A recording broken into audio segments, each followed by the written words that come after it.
Assalamualaikum warahmatullahi wabarakatuh. Hello everyone.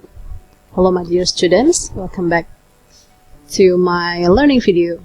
Sekarang kita akan memasuki materi baru di semester 2. Ini adalah pertemuan pertama kita di semester 2. Kita akan mempelajari materi narrative text.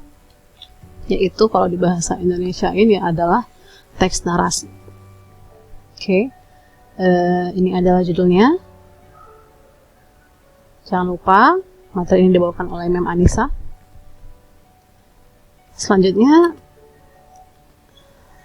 sebagai pertemuan pertama kita di second semester, hal yang pertama kali yang harus kamu lakukan adalah melakukan absensi. Jadi gimana Mem cara melakukan absensi dan mengisi attendance list? Cara kamu melakukan absensi adalah you should fill in your attendance list on my YouTube comment. Jadi, kamu sebutkan nama kamu dan juga kelas kamu di komen YouTube sebagai tanda bahwasannya kamu memang sudah menonton video materi saya, teks narasi. Oke, apa saja yang akan kita pelajari di narrative text di semester 2 ini? Kali ini untuk teks narasi saya akan menyampaikan dan memberitahukan kepada kalian definition. Apa sih definisi dari teks narasi? Yang kedua adalah kinds of narrative text. Apa sih jenis-jenis dari teks narasi yang akan kita pelajari? Yang ketiga adalah examples of narrative text, yaitu contoh-contoh dari teks narasi apa saja. Selanjutnya adalah generic structure. Generic structure itu adalah susunan dari teks narasi. Biasanya untuk membentuk sebuah teks narasi, kamu harus tahu susunannya. Pertama misalnya apa dulu, di paragraf kedua kemudian apa, dan seterusnya. Selanjutnya adalah linguistic elements. Linguistic elements adalah untuk membuat sebuah teks narasi, kamu harus tahu unsur bahasa apa saja yang biasa kita pakaikan dalam teks narasi tersebut. Yang terakhir nanti ada latihan exercise ya, buat siswa-siswa saya. Oke, mari kita lanjut ke materi pertama, yaitu definition of narrative text. Oke, mari kita lihat dulu. What is the definition of narrative text? Narrative text is a text of connected events, real or imaginary, presented in a sequence of written or spoken words. Di sini akan saya artikan bahwasannya adalah teks narasi adalah sebuah teks yang memiliki kejadian-kejadian saling berhubungan, bisa nyata ataupun imajinasi. Nah, jadi teks narasi tidak harus imajinasi, bisa juga nyata. Tapi biasanya kalian menyukai yang nyata, yang imajinasi ya. Oke, sebentar. Saya tekan dulu. Oke, adalah sebuah kejadian yang berhubungan, bisa real ataupun imaginary, bisa nyata ataupun imajinasi, dan biasanya dipresentasi ataupun disajikan dalam bentuk tulisan yang berurutan. Tapi nggak cuma tulisan, bisa juga dalam spoken words. Apa spoken words? Yaitu lisan. Jadi bisa dalam bentuk tertulis ataupun lisan. Definisi sudah, jangan lupa kamu catat. Selanjutnya adalah jenis-jenis dari narrative text. What is the kinds of narrative text? There are two kinds of narrative text. Ada dua jenis dari narrative text. Yang pertama adalah factual, yang kedua adalah non-factual. Dari tulisan Englishnya aja factual berarti fakta, non-factual berarti enggak fakta, dalam bentuk imaginary ataupun imajinasi. Mari kita lihat ya. Factual, ini dia. Factual adalah the text tells about personal experience or life experience. Kalau teks narasi yang dalam bentuk fakta biasanya adalah berbentuk teks yang menjelaskan mengenai pengalaman pribadi saja. Pengalaman pribadi ataupun pengalaman hidup. Bisa juga history ya. Dan yang the second one is non-factual. Kalau non-factual adalah teksnya mostly imaginary. biasanya kebanyakan mengenai imajinasi. Untuk contoh, the examples of the kinds of narrative text. Jadi contoh-contoh dari jenis-jenis teks narasi tadi. Yang factual, kita mulai dari yang fakta dulu ya. Yang factual itu biasanya adalah historical history, yaitu cerita-cerita historis ya. Lalu yang kedua adalah personal experience, pengalaman pribadi. Kalau untuk the second one, non-factual. Non-factual pasti sangat akrab dan kamu pasti sangat suka dengan hal ini, dengan non-factual dari narrative text, karena ternyata fables, myth, folktale, legend, and fairy tales is a kind of narrative text. Jadi kelima hal ini adalah jenis dari teks narasi yang non-factual. Mari kita lihat fables. Fable, kayaknya di SD sering belajar ya. Fable itu apa sih, Mem? Fable itu adalah sebuah cerita ya, yang mana hewan, animals, can talk, and then can act like a man, or a plant, forces of nature such as lightning or wind. Jadi, kalau fable itu biasanya ceritanya yang kamu perhatikan adalah hewan-hewan bisa ngomong misalnya, lalu tumbuhan-tumbuhan bisa bertingkah dan bergerak seperti layaknya seorang manusia.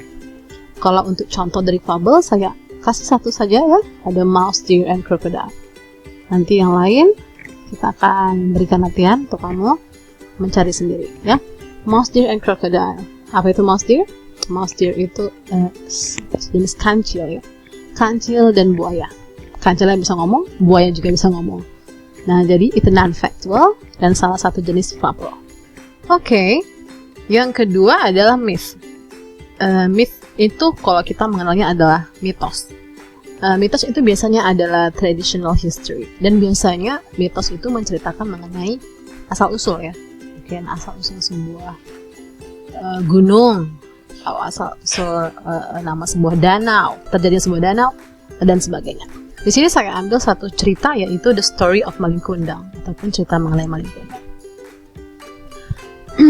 And the third example of narrative text, the non-factual, is folktale. Folktale is a popular story that was passed on in spoken form from one generation to the next. Jadi biasanya folktale ini sebuah kisah yang terkenal ya di sebuah daerah mungkin, dan biasanya diceritakan dari mulut ke mulut, dari satu generasi ke generasi yang lainnya. Contohnya adalah Timun Mas ya.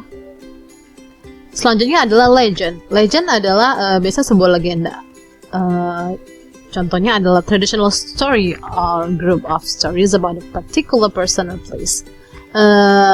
Bercerita mengenai cerita tradisional, dan biasanya itu ada particular person ataupun orang tertentu yang dijelaskan di dalamnya ataupun tempat tertentu. Dan yang terakhir adalah fairy tales. Fairy tales ini adalah dongeng ya. Biasanya cerita mengenai magical event, hal-hal yang magic. Terkadang juga ada karena disebut fairy tales, biasanya berhubungan dengan peri-peri. Ya, contohnya di sini adalah Pinocchio, ada Cinderella, and so on and so forth. Untuk makna di sini dikatakan adalah fairy tales is story for children involving magical events and imaginary creatures. Tokoh-tokoh imajinasi dan hal-hal ataupun kejadian-kejadian yang magis ya. Oke, untuk materi selanjutnya adalah generic strata. Jadi untuk teks narasi kamu juga harus mengetahui bagaimana susunan ataupun struktur teks dari teks narasi. Di sini kita lihat yang pertama adalah orientation. Orientation is usually found in the verse paragraph and introduces the character and the setting of the story.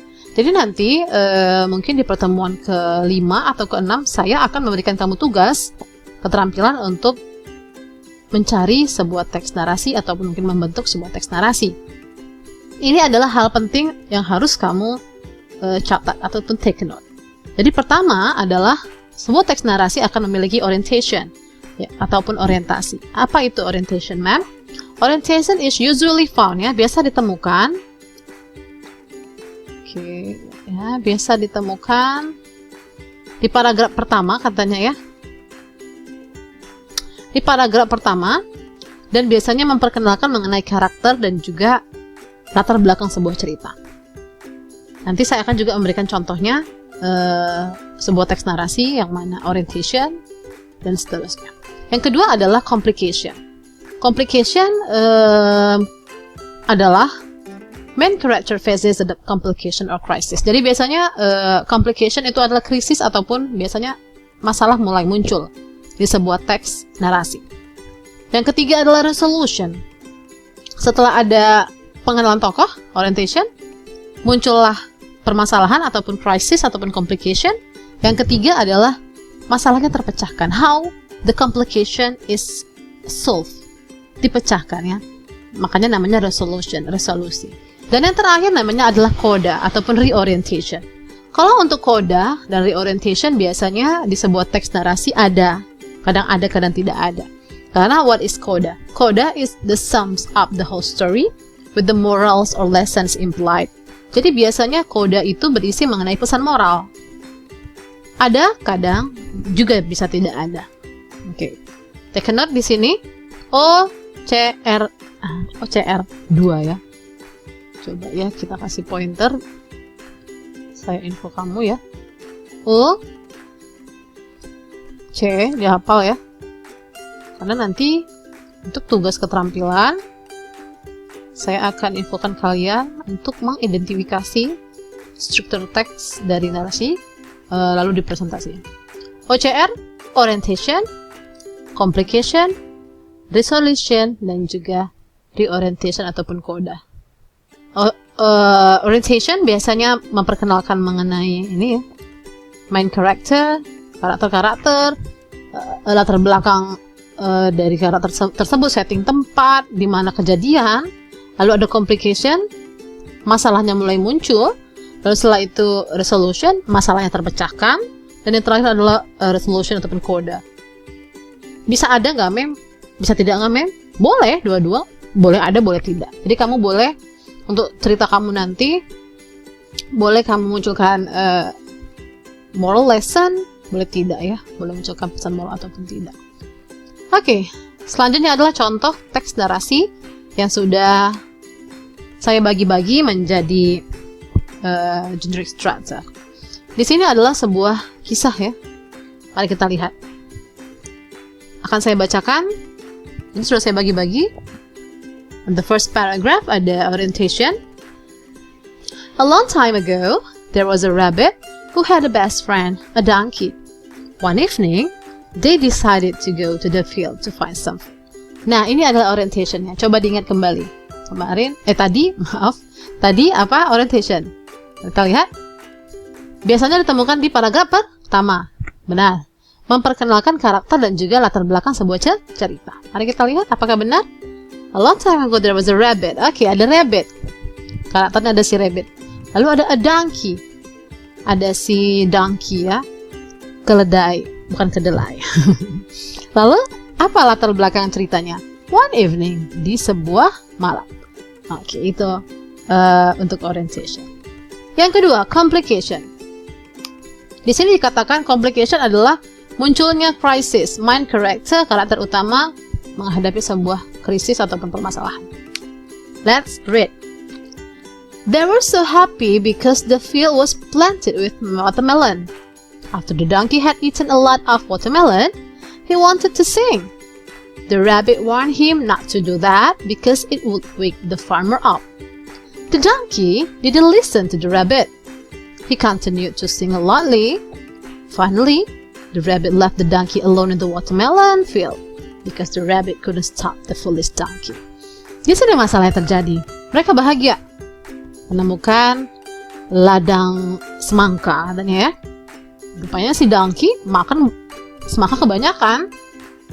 Aslinya karena kebanyakan dia itu sampai kekenyangan nyanyi terlalu keras. Nah, di situ adalah complication-nya muncul, krisisnya muncul, masalahnya muncul.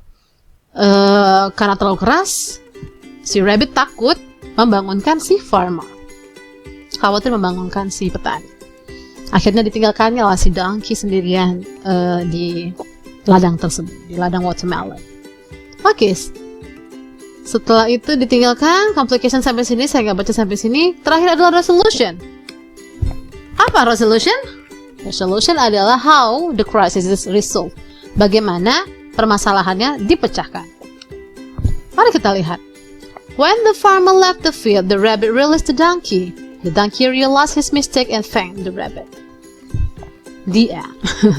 Jadi ketika si petani meninggalkan ladang, nah, karena di sini sebelumnya ya sudah dibantu oleh rabbit untuk membuka ikatan karena si donkey diikat sama farmer ya. Jadi ketika Pak Taninya pergi meninggalkan ladang, si rabbit melepaskan si keledai. Dan lalu keledai menyadari masalahnya dan berterima kasih kepada rabbit. Resolution. Nanti kira-kira di sini memang tidak ada pesan moral ataupun koda. Kamu bisa buat sendiri ya dan mengambil kesimpulan sendiri apa sih moral lessons-nya kira-kira. Oke, ini sudah saya kasih contoh untuk generic structure. Sampai sini silakan kamu mungkin catat ya. Atau mencari sebuah cerita dan memecahkan sendiri yang mana OCRR, orientation, complication, lalu resolution, lalu reorientation ataupun koda ya, moral lessons. Oke, selanjutnya biasanya dalam sebuah teks ya, teks apapun itu pasti ada namanya elemen bahasa yang digunakan di teks tersebut. Kali ini teks narasi ada 6. Biasanya akan muncul dan kamu bisa menebak, oh ini pasti teks narasi. Apa itu? Pertama, biasanya teks narasi itu menggunakan past tense. Itu lampau ya. Kita udah belajar ya, past tense. Biasanya muncul past tense. Kalau past tense menggunakan kata kerja. Ada juga sih yang menggunakan kata sifat, tapi normally ya munculnya adalah kata kerja. Verb 1, verb 2, or verb 3? Verb 2, semuanya pakai verb 2 ya. Oke, di sini knock, verb 1-nya, verb 2-nya knock. Leave, verb 1-nya, verb 2-nya lift. Walk, verb 1-nya, verb 2-nya walk. And the second one is terdapat adverb of time. Ada keterangan waktu. Ini general ya, pada umumnya, tapi bisa juga nggak muncul. Contohnya adalah kalau kamu dengar sebuah cerita, once upon a time there was a beautiful princess. Nah, once upon a time adalah adverb of time. Ini dia. Lalu ada one day, ada suatu hari, a long time ago, pada zaman dahulu begitu ya. Itu adalah adverb of time, keterangan waktu yang digunakan di teks narasi. And the third one adalah time conjunction. Biasanya ada penghubung to namanya ya.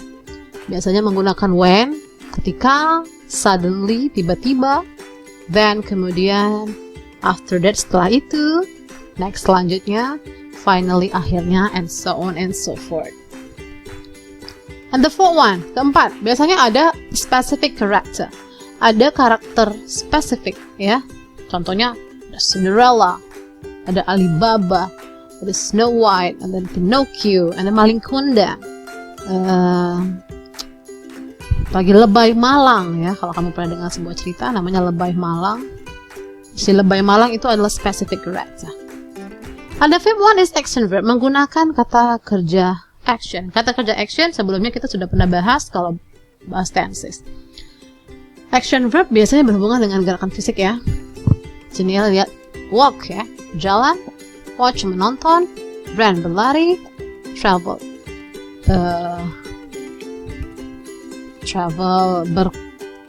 melakukan perjalanan ya, begitu ya, dan lain-lain.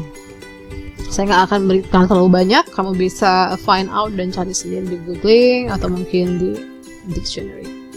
Dan terakhir adalah menggunakan direct speech. Mostly kebanyakan teks narasi itu menggunakan apa itu direct speech? Kalimat langsung. Kalau indirect speech kalimat tidak langsung. Dan salah satu ciri dari kalimat langsung adalah adanya tanda titik 2 di antara teksnya. Contohnya di sini ya. Oh really? Sisil. Apakah masa gitu ya? Masa gitu ya, dia katakan gitu. Oke. I think that's all. Saya rasa itu saja untuk teks narasi. Thank you for your listening. Thank you for listening my video. Terima kasih sudah menonton video pembelajaran saya. Jangan lupa untuk mengerjakan latihan yang sudah saya masukkan di Classroom. Don't forget to like, share, and subscribe. Ya, jangan lupa di like ya, lalu di subscribe. Nanti akan ada materi baru dari Mama Anissa. Thank you so much for your attention. Assalamualaikum warahmatullahi wabarakatuh. See you and bye bye.